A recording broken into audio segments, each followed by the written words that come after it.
जे खरेदी झालेलं आहे किंवा ते खरेदी झालेले विमान, पेट घेतलेले विमान. अजित पवारांसह 6 जणांचा या विमान अपघातात मृत्यू झाल्याची माहिती समोर आली आहे. उपमुख्यमंत्री अजित पवारांसह 6 जणांचा मृत्यू या भीषण विमान अपघातात झालेला आहे. डीजीसीए कडून ही माहिती देण्यात आलेली आहे. 6 जणांचा मृत्यू या विमान अपघातात झालेला आहे. मोठा विमान अपघात झालेला आहे आणि यात अजित पवारांसह 6 जणांचा मृत्यू झालेला आहे. महाराष्ट्राचे उपमुख्यमंत्री अजित पवार यांचा विमान अपघातात मृत्यू झालेला आहे.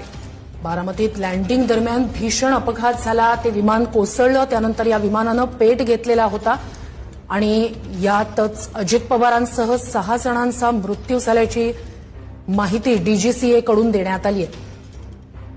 अत्यंत धक्कादायक. सकाळी सभेसाठी म्हणून अजित पवार निघालेले होते. मुंबईहून